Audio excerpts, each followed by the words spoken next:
యుద్ధాయనే దేశమందన్నయ్య యూదులకు గొప్ప రాజు పుట్టెనన్నయ్య యూదులకు.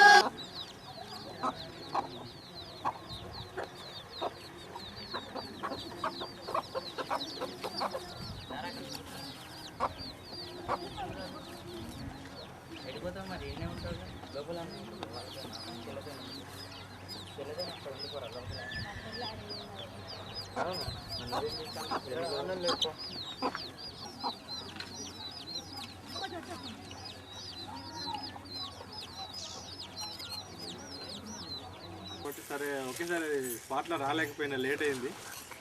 దానికోసం నాకు బాధ అనిపిస్తుంది. నేను ఇవాళ మార్నింగ్ వస్తారు కావచ్చు అనుకున్నాను, నిన్న వస్తారని చెప్పారు, మార్నింగ్ వస్తారు కావచ్చు అనుకున్నాను. నేను ఇక సార్ ఫోన్ చేసి ఇట్లా లేదని నైటే వచ్చినసరికి అయ్యో ఎంత తిప్పలైందని నేను చాలా బాధపడ్డా.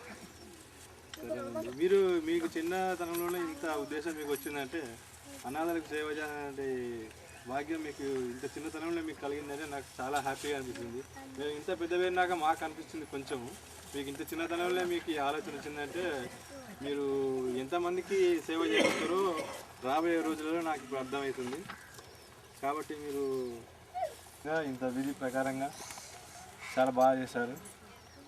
ఇక ఆశ్రమం గురించి అంటే మీకు తెలుసు కదా, సార్ దిలీప్ గారే ఎక్కువ దీనికి ఇంట్రెస్ట్. ఆయనను చూస్తేనే మనకు తెలుస్తుంది ఆయన భావాలు అవన్నీ గురించి. నాకంటే ఎక్కువ మీకే తెలుసు. సార్ అక్కడ తొర్రూరులో ఉండే, మా దగ్గర కూడా కొన్ని రోజులు ఉన్నాడు. సార్తో ఫ్రెండ్ సర్కిల్గా మీ లెక్కనే అట్లే మాట్లాడుకున్నప్పుడు కూడా ఇట్లా అనుకునేటట్టు, ఇట్లా మనం ఏదైనా ఒకటి చేస్తే బాగుంటుంది, ఏదైనా ఒకటి చేయాలనే ఉద్దేశంతో ఆ మంచి భావనలే కొన్ని రోజులకు ఆ మొలకలు అన్నట్టుగానే మాకు కొన్ని రోజులకు అనుకున్నట్టుగానే కొన్ని 5-6 దొరికారు మాకు ఫ్రెండ్స్. మా విజ్జి, తర్వాత అక్కయ్య అంజనాదేవి అక్కయ్య గారు అని, తర్వాత ఒక డాక్టర్ గారు, ఇలా ఇలాంటి భావాలు ఉన్న వాళ్ళమే మేము కలవడం జరిగింది. ఆ ఉద్దేశంతో ఒక మంచి పని చేయాలి అనుకున్నాం. ఆ పనికి ప్లేస్ కూడా ఆటోమేటిక్గా అది ఎక్కడ కావాలో అక్కడే అవుతుంది అన్నట్టుగా. ఎన్ని వసతులు ఉన్నా కూడా అక్కడ తొర్రూరులో కావాలనుకుంటే అక్కడ కాలేదు, ఇక్కడే అయింది. దానికి స్థానం ఇక్కడ. కాంటాక్ట్స్ ఉండేవి, వాళ్ళు ఎక్కడున్నా వాళ్ళకు లాస్ట్ టైం కాబట్టి వాళ్ళకు తిండి, వాళ్ళ కనీస అవసరాలు మనం తీస్తే చాలు. అలాంటప్పుడు వాళ్ళు తొర్రూరులో ఉన్నా పర్లేదు, వరంగల్ ఉన్నా పర్లేదు, పెదముపాలెం ఉన్నా పర్లేదు, ఎక్కడ ఉన్నా పర్లేదు, వాళ్ళకి ఆశ్రమంలో ఉంటారు కాబట్టి ఇక్కడే స్టార్ట్ చేద్దామని. ఈ మారుమూల పల్లె అయినా కూడా ఇక్కడే మంచి వాళ్ళకు వసతులు ఉంటాయి, అన్నీ సౌకర్యం ఉంటుంది, ఎక్కడైతే ఉందని ఆ ఉద్దేశంతోనే ఇక్కడే స్టార్ట్ చేసినాం. అందులో నాదేం లేదు, నాదొక చిన్న, మీ అందరిలాగా నాదొక చిన్న సహాయకుని, అంతేగాని నేను కూడా పెద్ద చేసేది ఏం లేదు. అంతా దిలీప్ గారే చూసుకుంటుండేది మొత్తం. మీరు ఒక ఫ్యూచర్లో మీరు ఒక్కొక్క ఆఫీసర్లుగా ఒక్కొక్క మంచి రేంజ్లో ఉండి చూడాలని నేను కోరుకుంటున్నా భగవంతుని. మీరు కూడా చాలా ఇంట్రెస్ట్ పెట్టి మంచిగా చదువుకొని మీ తల్లిదండ్రులకు, మీకు, మీ ఊరికి, మీ ఇంటికి, ఈ దేశానికి పేరు తేవాలని నా కోరిక. అయితే మీరు ఫోన్ చేసినప్పుడు కూడా ఏదో టీవీలో అనిపిస్తుంది కాబట్టి, తను చాలా అబ్దుల్ కలాం తన ఇద్దరు అన్నదమ్ములు బ్రదర్స్ రొట్టెలు చేసుకొని తినేదట తను. అయితే 4-5 రొట్టెలు 6 రొట్టెలు ఉన్నాయట, మనిషి 2 అని అమ్మకును వాళ్ళిద్దరు రొట్టెలకు ఉంటే కలాం 2 తిన్నాడట. అమ్మ మంచిగా ఉన్నాయి, ఇంకా కావాలి నాకు అంటే ఇంకా 2 కూడా ఇచ్చిందట. ఇస్తే ఇంతలోకి వాళ్ళు అన్న వచ్చి, అరే ఎందుకు తింటున్నావురా నువ్వు, అవి లెక్కకు ఉన్నాయి కదరా, అవి అమ్మ పాలిరా, అమ్మాయి నువ్వు ఎందుకు తింటానవరా, అమ్మకి ఎట్లా రా అన్నదట. అయ్యో నేను మర్చిపోయినా, నాకు మంచిగా ఉన్నాయని నేను తిన్నా కానీ నాకు తెలియదు అన్నయ్య అని అన్నదట. అంటే అప్పుడు వాళ్ళ మమ్మీ ఏం కాదు నాన్న నువ్వు తిను అని చెప్పిందట. నువ్వు తిని ఇలాంటి అభాగ్యుల యొక్క జీవితాల యొక్క దాని గురించి నువ్వు ఫ్యూచర్లో మంచిగా చదువుకొని వాళ్ళకి సేవ చేయరా అని వాళ్ళమ్మ అప్పుడు అనేదట. అంటే అటువంటి కష్టంలో ఉండి ఆయన చదువుకొని అట్లా ఆ విధంగా వచ్చినట్టు. మీ టైంని ఎక్కువ మీరు చదువుకుంటాను కాబట్టి మీ వృత్తులలో మీరు మంచిగా చదువుకోండి. మార్నింగ్ 4 to 6 ఆ విధంగా 4 to 6 వరకు మీరు నైట్ ఎప్పుడు పడుకున్నాయని లేదు, 9-10 వరకు పడుకునే కానీ 4 to 6 మంచి మైండ్ ఫ్రెష్గా ఉంటుంది అన్నట్టు. ఆ టైంలో మీరు ఏ చదువుకున్నా మీకు చాలా ఇంట్రెస్ట్గా మంచి మైండ్కి ఎక్కుతుంది అన్నట్టు. ఆ టైంలో బాగా చదువుకోండి. ఇంకా నేను చెప్పేది ఏముంటుంది, పిల్లలకి ఇచ్చినప్పుడు వాళ్ళ పట్ల మనకు ఈర్ష్యభావం ఉండొద్దు. వాళ్ళ పట్ల మనం ఓర్పుతోని సహనంతో వాళ్ళని గౌరవించాలి. మనకు వాళ్ళ విద్యలనే అధికులుగా మనకు ప్రపంచంలో అవపడేది. ఈ ముగ్గురు వ్యక్తులను కనుక మనం చూసుకున్నామంటే మనం ఆల్రెడీ ఓకే. ఇంకా టైం మీకు అది చదువుకుంటూ మళ్ళీ ఐఏఎస్కి ట్రై చేసి ఇప్పుడు అమెరికాలో తను ఏంటంటే ఆ ప్రకారంగా వాళ్ళ రేంజ్ వాళ్ళ భవిష్యత్తుతో అట్లా తన ఉద్దేశం ఏమనుకున్నా కూడా తన ఉద్దేశం అట్లా కావాలని ఆ ప్రకారంగా అయిండు. ఓకే, సో థ్యాంక్స్ మీద. ఓకే, మీరు ఇచ్చిన సరిస్తామని మీకు తెలియజేస్తాను. ప్రవళికని వచ్చి ఎల్డిపి గురించి మేము ఎక్కడి నుండి వచ్చాము, ఎందుకు ఈ సర్వీస్ చేస్తున్నామని ప్రవళిక చెప్పాల్సిందిగా. కంపాషన్ హాస్టల్లో జాయిన్ అవ్వడం వల్ల చిన్నప్పటి నుండి మమ్మల్ని అందులో జాయిన్ చేసుకొని పేద పిల్లలుగా ఆదరించడం వల్ల అందులో చదువుకొని బాగా మెరిట్ స్టూడెంట్గా కానీ అన్నిట్లో మంచిగా ఉన్న వాళ్ళకి టాలెంటెడ్ పీపుల్కి సెలెక్ట్ చేసి ఎల్డీపీలో సెలెక్ట్ చేస్తారు. చేసిన తర్వాత స్పాన్సర్షిప్ మేమైతే ఏ డిగ్రీస్ చదవాలనుకుంటున్నామో దానికి కావాల్సిన మనీ సపోర్ట్ చేస్తారు. చేయాలని మనసుకి వచ్చింది అన్నట్టు. వాళ్ళు ఏం చేస్తారంటే, మీరు పేదవాళ్ళ దగ్గర నుంచి వచ్చారు, మీ అమ్మలు భూమి దున్నుకుంటూ అన్ని పనులు చేసుకుంటూ మిమ్మల్ని పోషించారు, మిమ్మల్ని ఇంతవరకు అన్నం పెడుతున్నారు. కాబట్టి మీరు బాగా చదువుకొని పెద్దవాళ్ళు అయ్యాక మీరు మాలాంటి ఎంతోమందికి సేవ చేయాలి. మీరు చేసిన కష్టంతో కొంతమందికైనా అన్నం పెట్టగలగాల. అలాంటి ఉద్దేశం మా తల్లిదండ్రులకు ఉంది, అమ్మ నాన్నకి. ఈ బిడ్డ పెద్దగా అయిన తర్వాత మంచి స్టేజ్కి వస్తుంది. Thank you. నిన్ను అనాథగా నేను వదిలేయను అని దేవుడు మాకు ఒక ప్రామిస్ లాగా బైబిల్లో ఇచ్చాడు. సో దేవుడు నిజంగానే తన అన్న ప్రామిస్ని నిలబెట్టుకున్నాడు. మమ్మల్ని అనాథలైనప్పటికీ మమ్మల్ని అనాథలుగా వదిలేయలేదు. ఇదంతా మేము చేస్తున్నాం అంటే కేవలం దేవుని కృప వలనే. మేము ఎప్పుడు ఒకటే నమ్ముతాం, మా శక్తి చేత కాదు, మా బలం చేత కాదు, ఓన్లీ ఆ జీసస్ క్రైస్ట్ కృప చేతనే మేము ఇదంతా చేస్తున్నాం.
చీకటిలో నడువాక జీవపు వెలుగై ఉండగనేసు లోకమంతటా వెలుగు ప్రకాశించేను యేసు జన్మించినప్పుడు లోకమంతటా వెలుగు ప్రకాశించేను మీరు లోకమునకు వెలుగై ఉన్నారు గనుక మీరు వెలుగు సంబంధులు మీరు కొండ పైన కట్టబడిన పట్టణము వలె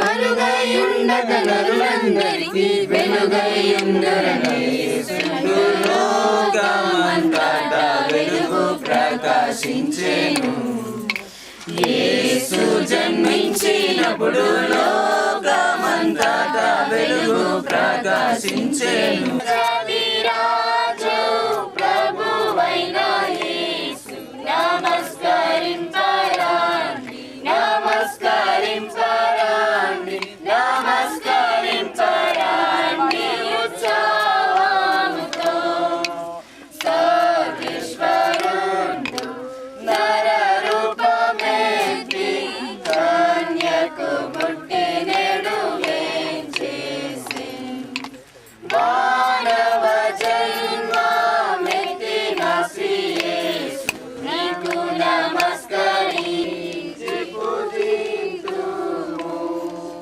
యేసు ధ్యానించి నీ పవిత్ర జన్మము నీవేన స్తోత్రమునా చేయుము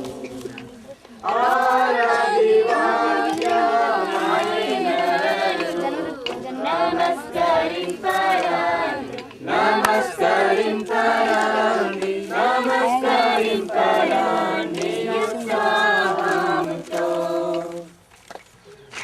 ఆ శుభవచనం ఏమిటో? మరియా భయపడకుము, నీవు గర్భము ధరించి ఉన్నావు. గట్టిగా నేను పురుషుని ఎరగని దానిని కదా, ఇది ఎలాగూ నాకు జరుగును? నీవు కేవలము పరిశుద్ధాత్మ వలన గర్భము ధరించి ఉన్నావు, చింతించకు. మీ మాట చొప్పుననే నాకు కలుగును.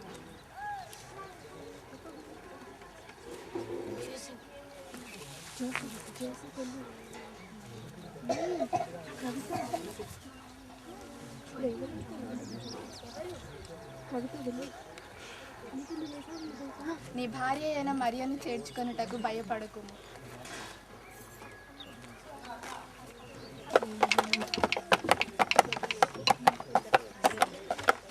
ఇందు మూలంగా యావన్ మందికి తెలియజేయమనగా సర్వలోకమందున ప్రజలందరూ ప్రజా సంఖ్యలో తమ పేర్లను నమోదు చేసుకోవాల్సిందిగా కైజర్ హౌస్కు చెందినటువంటి రాజుగారు ఆజ్ఞాపించి ఉన్నారు.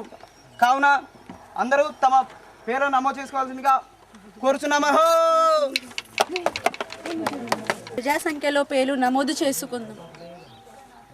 అయ్యా, నిన్ను ఇప్పటికే నడవలేకపోవచ్చున్నాను. అయ్యో, ఇక్కడ ఈ సంత్రంలో ఏమైనా స్థలము దొరుకుతుందేమో ప్రయత్నిద్దాం. ఇంకా ఎంతసేపు పడుతుంది నాదా? కొంచెం సేపే మరియా, ఓపిక.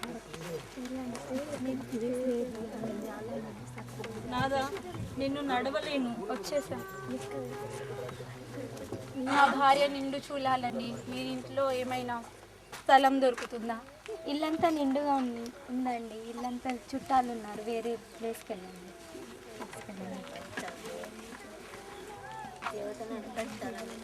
మీ ఇంట్లో ఏమైనా స్థలము ఉందా అండి? ఇల్లంతా నిండుగా ఉన్నది. మీ మాట చెప్తున్న ఆ పశువులు చాలా ఖాళీగా ఉన్నది. అందులో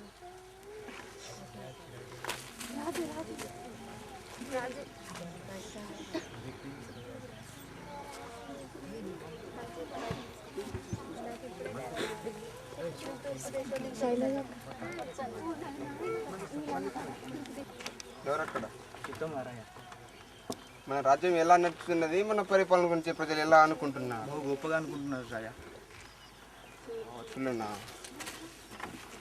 మహారాజా, మీకోసం దుర్దేశ జ్ఞానం చేసి ప్రవేశపెట్టింది.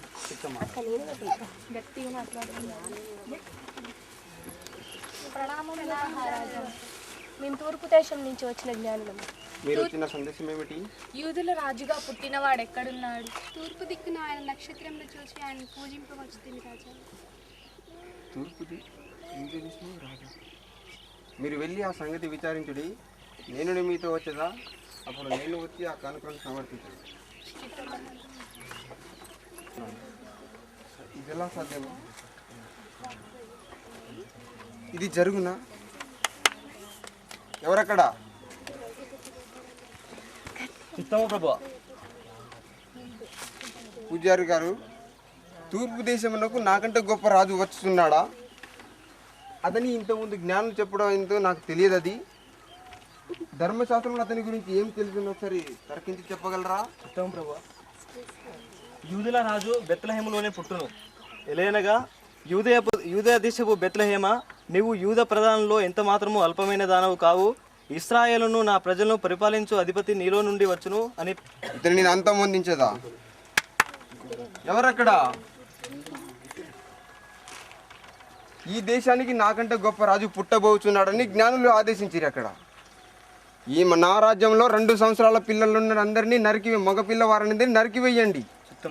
ఎవరిని వదిలిపెట్టకుండా ఎమ్మడి సంహరించండి.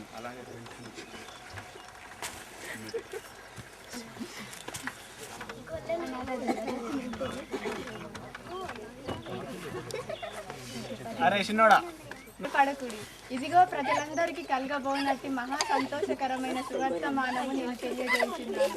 నేడు దావీదు పట్టణమందు పొట్టి పొట్టి గుడ్డలతో చుట్టబడి తొట్టిలో పరుండబెట్టి ఉన్నాడు. ఈయన ప్రభు అయిన యేసుక్రీస్తు. దానికి ఇదే మీ కానవాలు. కార్యము జరిగినట్టు ఏమైంది మనము కూడా రాజులకు రాజుపుడి నన్నయ్య, రాజులకు రాజుపుడి నన్నయ్య, రారే చూడా మన వెలుదామన్నయ్య, రారే చూడా మన వెలుదామన్నయ్య, యుదాయనే బెత్లెహేమన్నయ్య, యుదాయనే బెత్లెహేమన్నయ్య, యూదులకు గొప్ప రాజుపుడి నన్నయ్య, యూదులకు గొప్ప రాజుపుడి నన్నయ్య, రాజులకు రాజుపుడెనయ్య, రాజులకు రాజుపుడెనయ్య, రారే చూడా మనం వెలుదామన్నయ్య, రారే చూడా మనం వెలుదామన్నయ్య.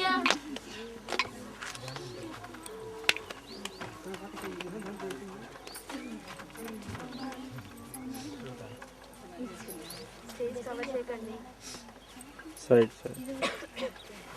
నేను బోనం సమర్పిస్తున్నాను. ఈ సాంబ్రాన్ని స్వీకరించండి.